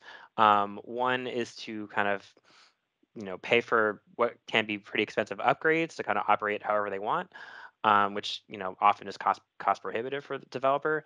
The other is to be put on an operational schedule that kind of says, okay, during these windows of time, you're allowed to operate at some percentage of your capacity. So this is something that the EDCs have been doing, and this tariff that just got filed would basically be codifying that practice. Another aspect of it is putting size restrictions on systems trying to interconnect to the distribution system, depending on where they're interconnecting, like the capacity of the substation or the feeder that it's on. And a third aspect to that tariff is, what will systems need to demonstrate to show that they're ready for DERMS, or distributed energy resource management systems. That's the other requirement, or other elements of the operational tariff. Going back a little bit to the wholesale distribution tariff, one of the aspects that was certainly considered in designing that is to make sure that systems were allowed to dispatch and take advantage of the Queen Peak program, so that, you know, the operations under that tariff didn't conflict with operating under CPS. But yeah, so, you know, DOER, certainly we're going to be reviewing those operational tariffs, you know, kind of see how it evolves through that DPU process. Great. So the next question is in Todd's overview presentation, he made reference to the fact that each of your states has adopted an energy storage target. Can you speak to, even at a high level, the extent to which your state is relying on utility scale storage versus behind the meter energy storage? Yeah, happy to. I think my slides already touched on this a little bit. So our target is 1,000 megawatts. We're aiming for our behind the meter energy storage solutions program, that's akin to Connected Solutions, to deploy about 580 megawatts through the end of 2030. And then so the rest of that would be made up by the deep procurements, which would be akin to utility scale. I will say that's not accounting for, there have been some, and I didn't have it in my slides, some standalone storage facilities that have already cleared the capacity market. So that would obviously count towards the target, but isn't necessarily accounted for in what I just said in that breakdown of 580 versus 420. Main storage rules don't make a distinction between utility scale versus behind the meter. And as I mentioned in the slides, we don't have good visibility into the behind the meter operational storage in the state currently, and that's a challenge. But on pretty good trajectory on the utility scale side for meeting our goals, and that's the focus area of our procurement program that we're working on now. Yeah, we also don't distinguish between kind of front or behind the meter. The slide I had does have, you know, a rough breakout of, you know, toward that 1,000 megawatt hour target, 500 megawatt hours front of the meter, and 50 megawatt hours behind the meter. Great. So, well, this is kind of a related question, but it has to do with investment rather than, you know, just overall sort of capacity. So to what extent is your state relying on utilities versus third parties for investing in energy storage? And third parties could be merchant storage or customer-owned storage. Yeah, so in Connecticut, it's important to note that we have an explicit, there's a statute that explicitly allows our utilities to own storage. It just, you know, it distinguishes that from other forms of generation, which they of course can't own. And so, you know, it's not a large portion of how we're seeing we're going to a utility-owned storage, that is, not a large portion of how we're seeing we're going to meet our goals, at least currently. Having said that, we do see it as a really important tool moving forward. And I mentioned those pilot programs or pilot projects, rather, the utilities have proposed. We're obviously hopeful that they'll continue to look at those opportunities and continue to recommend those in rate applications and other venues. But then also, potentially most importantly, the NWS or non-wire solutions process that I mentioned earlier. We want to make sure that process is actually set up very intentionally to compare anything that goes out for an RFP and an opportunity for NWS has a utility poles and wires solution, and then it'll have a utility-owned storage solution, and then third-party offerings. So comparing all of those things. So we do see utility-owned storage as an important component, potential important component of our NWS strategy in Connecticut. As I mentioned, our PUC has just opened an inquiry on the question of utility-owned or utility-controlled storage. They haven't yet answered the question of is storage generation. So we'll definitely be looking to the other states to how they have addressed this question so far. And we'll likely participate in that inquiry as well. Yeah, here in the Commonwealth, it's very customer driven. I can think of just one project in Provincetown, that's a non-wireless alternative that's owned and operated by EverSource. I'm still new to the job. I'm about a year in, so I'll have better answers in the future. There's probably maybe a couple others, but it was largely customer driven. Great. Okay, so the next question, we received a number of questions related to interconnection standards in your states. So it has several levels to this. To start, could you provide a high-level description of the typical requirements for interconnecting a small residential or commercial energy storage system to the local distribution grid? And then following on that, how frequently are the requirements, the interconnection requirements in your state updated? And then thirdly, what are the fire codes and standards that currently apply to the interconnection standards in your states? That's a whopper of a question. I'll try and answer as much of it as I can. So first I want to back. So I mentioned at the top of my presentation the Equitable Modern Grid initiative. There was 11 different dockets that we opened as part of that. One created the Energy Storage Solutions Program. Another created an interconnection working group, both a policy and a technical group. I believe actually both Maine and Massachusetts have those as well. So those policies and procedures, interconnection policies and procedures are under, I wouldn't say constant review and revision in that group, but certainly to the extent that there are issues that are raised. For example, over the summer, we asked that group, PURA asked that group to specifically look at integrating more practical and real-world based parameters around interconnection of storage. I'm sure other states have dealt with a similar issue, which is assuming that the behind-the-meter storage will be dispatched at the same time, coincident with peak solar and in a shoulder month, which just practically is not going to happen. So we actually authorized something that sounds like was just filed in Massachusetts, which is that as part of any interconnection application, storage will have to fill out like this spreadsheet of when they expect to dispatch during different seasons and different times to help the interconnection process. And we do have, so for systems, we have guidelines that are specific to systems that are 25 kilowatts and below, and then more general guidelines for larger projects. But it's my understanding that the interconnection working group is working on specific guidelines for renewable energy resources above 25 kilowatts currently.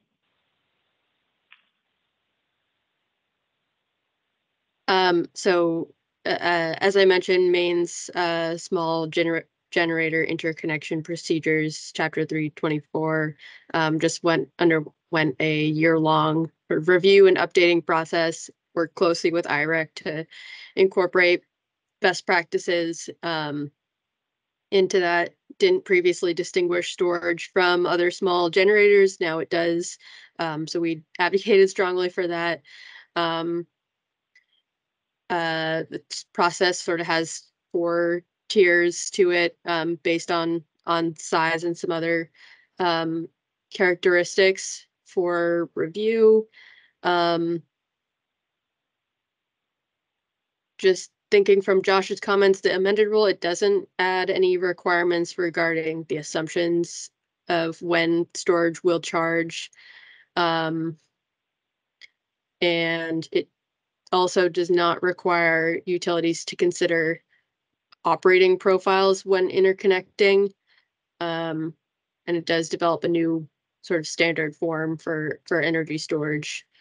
Not sure about the fire code standards currently, but that's something I should be more aware of. Definitely communities are asked questions about that when a new storage project is proposed for their community, something they're very aware of, especially with their mostly volunteer fire departments in our towns. Yeah, I wish I had my interconnection focused colleague on the call with me as my help phone a friend. But yeah, we also have a bunch of working groups related to interconnection for storage, technical standards review group, which sound as the name sounds, very technically focused. Energy storage interconnection review group, which is very focused on kind of DPU process type stuff as it relates to storage interconnection. A new working group has just gotten stood up, the interconnection implementation working group, I think, or review group, IIRG. There's too many. And that group may consolidate the ESIRG, at some point. But yeah, huge challenge. One of the biggest challenges I think is to getting storage deployed is interconnection. No surprise to anyone on this call, I'm sure.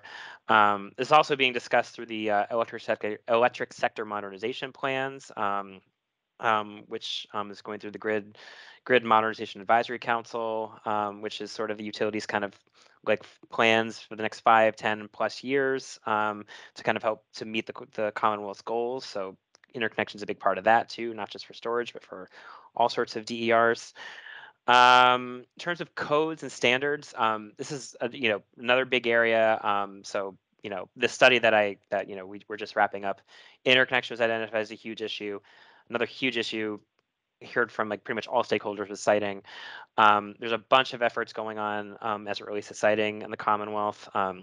There's a commission on so many acronyms, clean energy infrastructure siting and permitting that is several agencies, several outside stakeholders working together to kind of put up, siting and permitting best practices. That'll include storage. And I think they're going to be issuing something in the spring as some sort of guidelines. We're also working on like storage model bylaws, sister agencies working on kind of safety standards and fact sheets, municipal trainings around siting and safety for storage. In terms of the fire standard, I think we're under NFPA. I think it's 8855, but don't quote me on that. Great, thank you. Todd? Yes.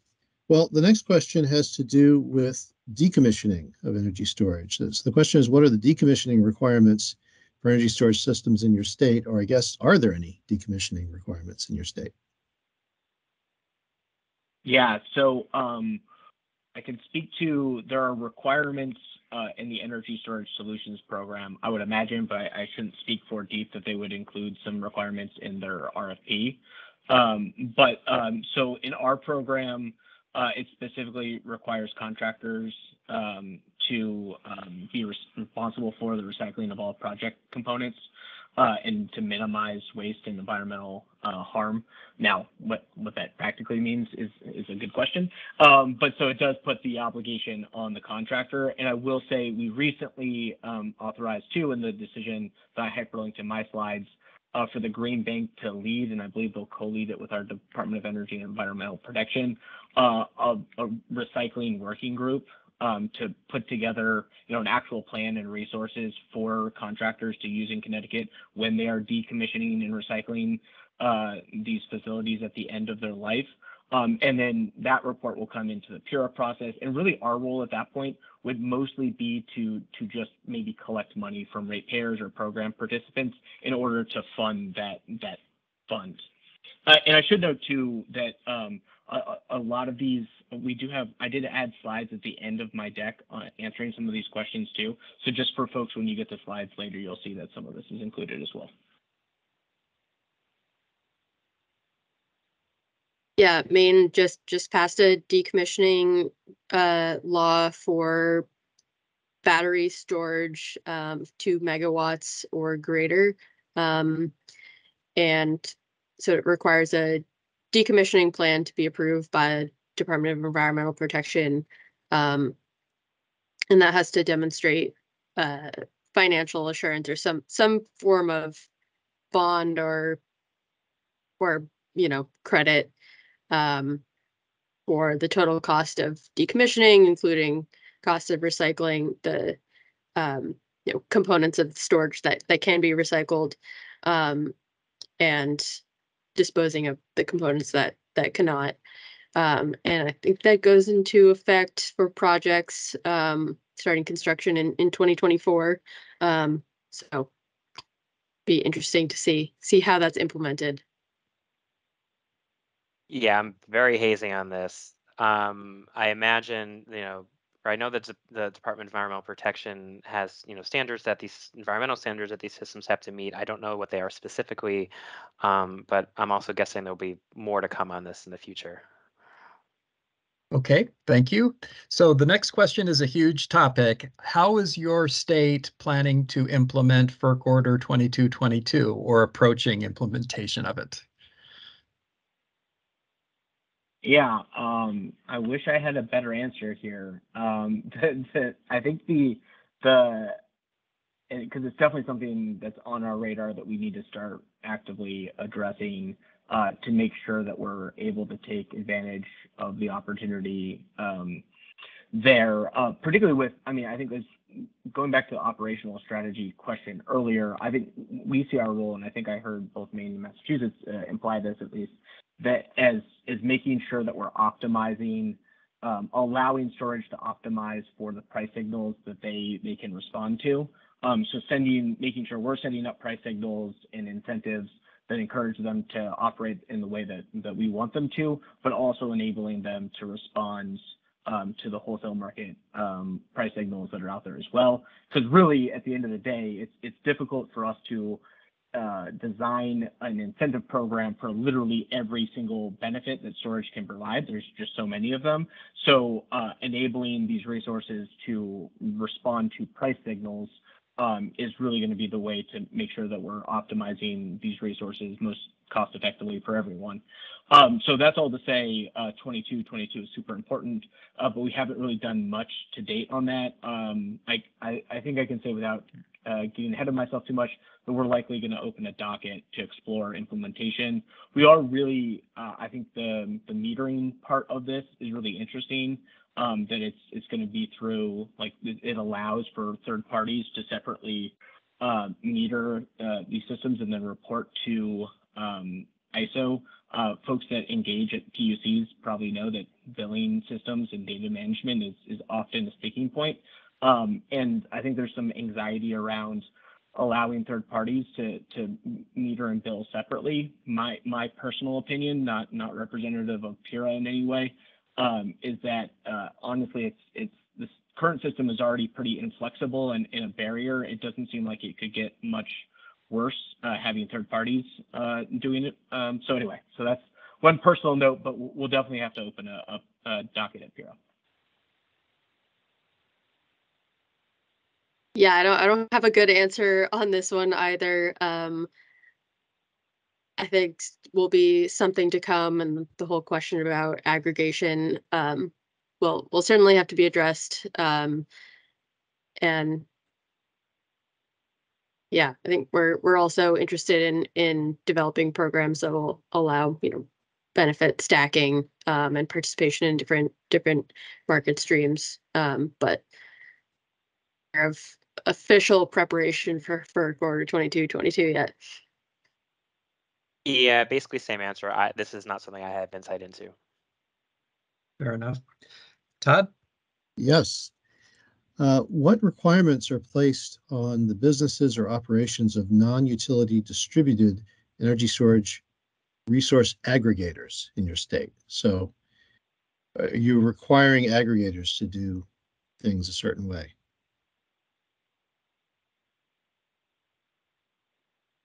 Sorry, I've unmuted enough that you would think it wouldn't be hard at the 10th time of trying. But anyway, yes, there's specific within the Energy Storage Solutions Program. We just authorized specific.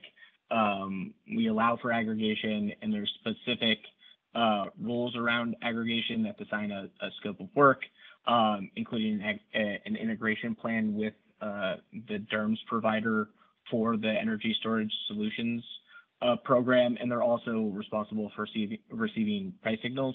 So nothing, at least from my perspective, that's overly complex, but the answer is yes, there are some specific requirements in the Energy Storage Solutions program.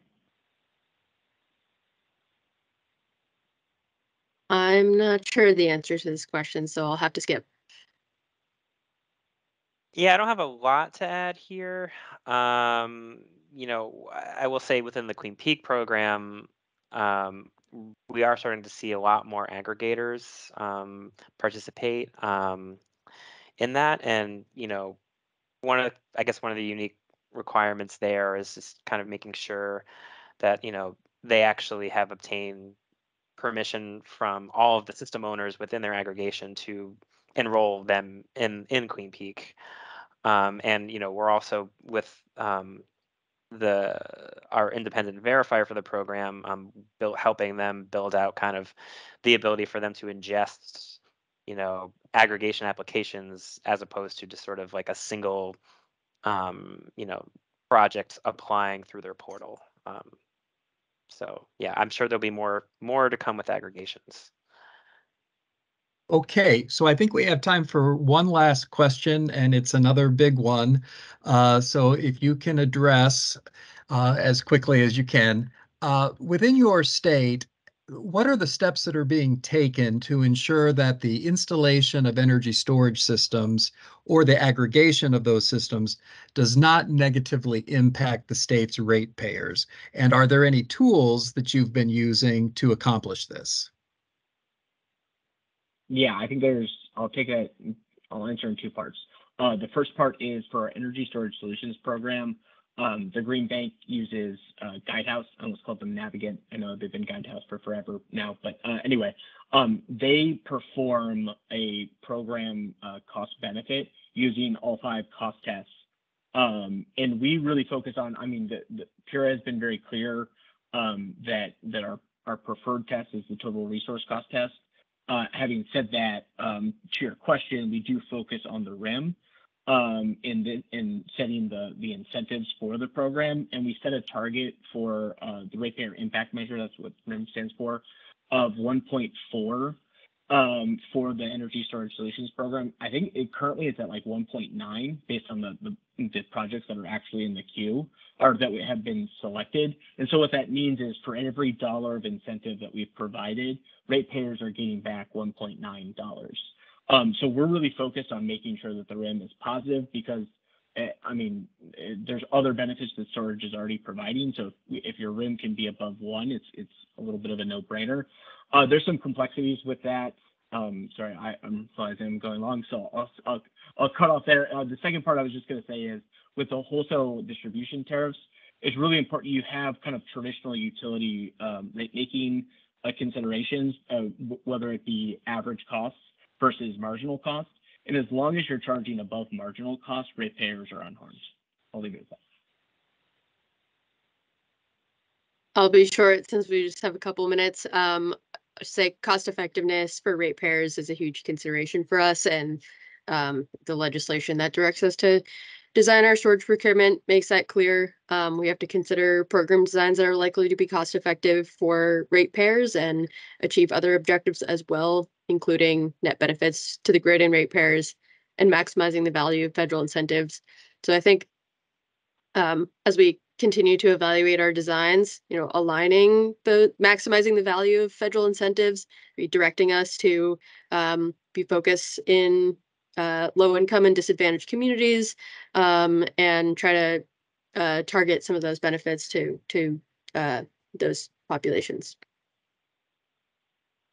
Yeah, echoing all that, you know, hugely important, you know, in the study that's going to be coming out soon, you know, one of the 3 tests that we did was the RIM. So that's huge. And you know, part of one of the ways in which Clean Peak was designed was very much influenced or had the idea of like protecting ratepayers in mind. So yeah, very important.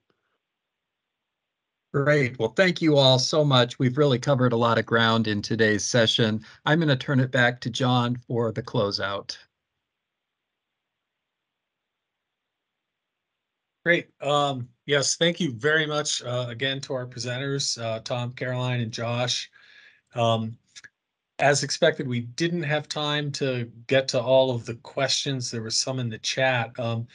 Dylan, is there some way, and this is of course if Caroline, Tom, and Josh are willing to give a few more minutes of their time when we're done today, to get the folks who asked those questions in touch with the presenters today so they can try to get answers? Yeah, absolutely. I've got all of the questions noted out and for who they're for, if they're for the whole panel, if they're for specific presenters. So I can Okay. send that to all of them and let them follow up. We have all their emails from registration, so should Okay. be easy. Great. And thank you so much for being the generosity of your time. It's really appreciated. So, okay, with that, we're concluding not only today's session, but our entire series, 5-part series. On behalf of myself, Mary Jo Kralewski, and Dominic Gaddy, and the entire commission, I would like to thank everyone for attending, especially those of you that were here each and every week. I would also like to extend those thanks to all of our presenters throughout the series, and of course, the folks at Sandia for all of their assistance in setting up this series and coordinating all the speakers. Special thanks in that regard to Will McNamara for his exceptional organizational skills, and Dylan Poindexter, who kept things running smoothly for us week after week. We couldn't have done it without him. And last but certainly not least, I would like to thank Dr. Zook for his insights and assistance throughout this whole process. He's been with us since the planning stages at the very beginning. Um, so what we at the commission will be doing is putting our heads together to try and figure out the next step in our rulemaking process, because the whole point behind this, above and beyond information sharing and education for all of us, is we need to promulgate and adopt a rule on energy storage in Vermont. So we will discuss that internally, and we will be issuing an order as soon as practical, setting out the next steps for that. So, and as I've mentioned a couple times, if anybody wants to file any comments or recommendations based upon what they've learned over the last, well, 6 weeks, I guess, since we took Thanksgiving week off, you can do so in the case using our online filing management system. So, or excuse me, case management system. So that's it. We're concluded. And thanks again. That was really great. And to the folks at Sandia and Dr. Zook, again, thank you very much. It's very helpful. Thank you, John. It's been great. Thank you. Thank you.